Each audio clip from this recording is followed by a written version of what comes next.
9 सितंबर 1973 बाबा ने हमेशा की तरह अपनी डायरी ली। पूरे पेज में राम राम अंकित किया। फिर अगले पेज पर 10 तारीख लिखकर राम राम लिखा। अगले पेज में तारीख लिखी 11 सितंबर और डायरी श्री सिद्धि माँ को सौंपते हुए बोले, माँ अब ये कॉपी तेरी है, अब तू इसमें आगे लिखेगी। सदा की तरह कैची धाम में भक्तों की आवाजाही लगी रही थी। एक सामान्य सा दिन था। अपनी प्रसन्न मुद्रा में बाबा जी भक्तों संग विनोदवश बातें कर रहे थे। उन्होंने पहले ही भक्तों को बता दिया कि उन्हें आगरा जाना है। उन्हें हृदय में कुछ तकलीफ सी हो रही है। दिन का 1 बज चुका था। बाबा जी बोले, अब जाते हैं हम। अपने एक भक्त के पास आगरा जा रहे हैं। वो हमारी बड़ी सेवा करेगा और अमेरिका से लाई अपनी मशीन से हमारी जांच भी करेगा।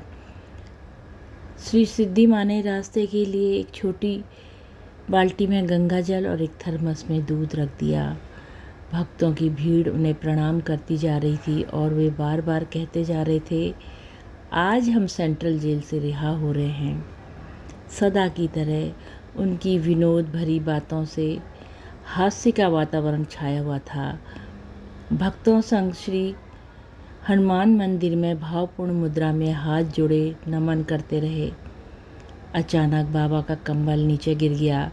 भक्तों ने कंबल उठाया और फिर से उड़ा दिया, पर अब के कंबल उड़ना ही नहीं चाहते थे।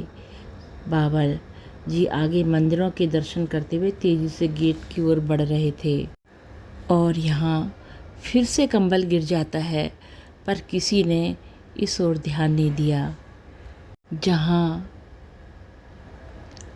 बाबा जी हों वहाँ कुछ अप्रिय क्यों होगा।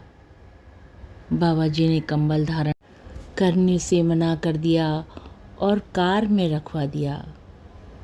भक्तों ने चरण स्पर्श किए। बाबा जी ने अपने साथ उनके भक्त रवि खन्ना को लिया और इंदर जी ने कार स्टार्ट की। पहाड़ी सड़कों में सरसराती हुई कार काठगोदाम की ओर बढ़ने लगी। कहीं दूर आकाश में सतरंगा इंद्रधनुष अपनी सुंदर सी छटा बिखेर रहा था। सब काठगोदाम पहुंच गए। इंद्र जी भी साथ में चलना चाहते थे, पर बाबा ने उन्हें समझा बुझाकर अन्य जिम्मेदारियों का हवाला देते हुए वापस भेज दिया। ठीक समय पर आगरा फोर्ट एक्सप्रेस ने स्टेशन छोड़ा और रेलगाड़ी ने गति पकड़ ली। बाबा युवा भक्त रवि खन्ना से बातें करते हुए कभी दार्शनिकता तो कभी जैसे वातावरण के उद्देश्य से स्पष्ट कर रहे थे, हम धर्म प्रचार और प्रसार के लिए आए हैं। धर्म मूल है, प्रेम और सेवा। अगली सुबह वे भक्त इंजीनियर जगमोहन शर्मा के घर जा पहुँचे और यहीं पर अपने छोटे पुत्र धर्म नारायण जी को भी बुलवा लिया। भोजन में रामदाना लेने के बाद वे कभी दार्शनिक तो कभी विनोदी स्वरूप में बातें करते रहे। अब वे प्रिय भक्त डॉक्टर माथुर के घर चेकअप के लिए पहुंच गए। डॉक्टर माथुर के अनुसार बाबा जी को कुछ खास तकलीफ नहीं थी। सामान्य सी बात। माथुर जी ने बाबा को कुछ विशेष दवाएं भी दे दी। बाबा जी ने रख ली, पर खाई एक भी नहीं। फिर आऊँगा कहकर बाबा जी वापस जगमोहन शर्मा के घर लौट आए। पुत्र धर्मनारायण जी भी साथ लौटे। बाबा जी अपने पुत्र से बोले, ऐसा है, हम लोग शाम काठगोदाम होते हुए नैनीताल जा रहे हैं, तुम भी चल। पुत्र को अचानक ये सुझाव सुनकर हैरानी हुई। पिता महाराज, अंतर्दृष्टि में क्या योजना थी, पुत्र को क्या मालूम। आज अभी मैंने तो कुछ तैयारी नहीं की है। नहीं, बस तुम भी चलोगे। अंततः पिता के साथ पुत्र और भक्त रवि खन्ना भी आगरा स्टेशन पहुंच गए। रेलगाड़ी चली ही थी कि दिन भर की थकान से पुत्र को नींद आने लगी। बाबा जी ने कहा, तुम लेट गए, बैठो, सुनो, अब हम मथुरा में ही उतरेंगे। उनके पुत्र को आगे की घटनाओं का कोई अंदेशा नहीं था। पिता की आज्ञा मानते हुए वे सब मथुरा में ही उतर गए। थोड़ी देर आगे ही बढ़े थे कि बाबा बोले, वृंदावन आश्रम चलो, हम वृंदावन जाएंगे। और फिर पानी मंगाकर पिया और वे अर्धमूर्छित से होने लगे। पुत्र से बोले, अनेक को भी तार भिजवा देना। अनेक उनके बड़े पुत्र हैं। और कहते कहते वो बेहोश से होने लगे। जल्दी से टैक्सी का इंतज़ाम किया गया और वे रामकृष्ण मिशन अस्पताल पहुँचे।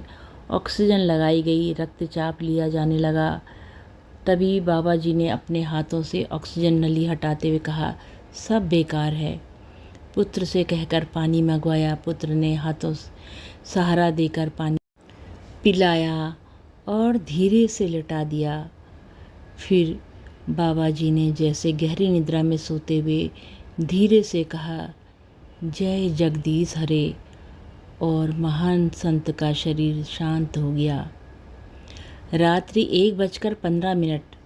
अनंत चौदस का पर्व 11 सितंबर 1973। पुत्र और भक्त दोनों ही अवाक और अचंभित रह गए। महाप्रभु महाराज जी जैसे सारे दुखों पर गहरी रात्रि का पर्दा डालकर विश्राम कर रहे थे। चेहरे पर अलौकिक तेज, न आश्रम में, न किसी भक्त के घर में, न पूर्णतया भक्तों से घिरे, न पारिवारिक जनों के बीच।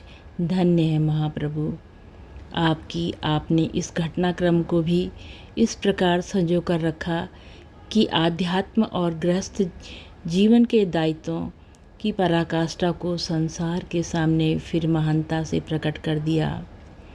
दुनिया में हूँ, दुनिया का तलबगार नहीं हूँ, बाजार से गुजरा हूँ मगर खरीदार नहीं हूँ। महाप्रभु का दिव्य शरीर शांत हुआ, किंतु उनके चरणों की महक, उनकी करुणा की धारा और उनके वचनों का अमृत युगों युगों तक गूंजता रहेगा। वे आज भी हर भक्त के हृदय में, हर प्रार्थना की ध्वनि में जीवंत हैं। जय हो नीम करोड़ी बाबा की सदा जय हो, माँ सिद्धि की सदा जय हो। बाबा सदा अपने भक्तों का कल्याण करना प्रभु, कल्याण करना प्रभु। जय हो बाबा, जय हो, सदा ही जय हो।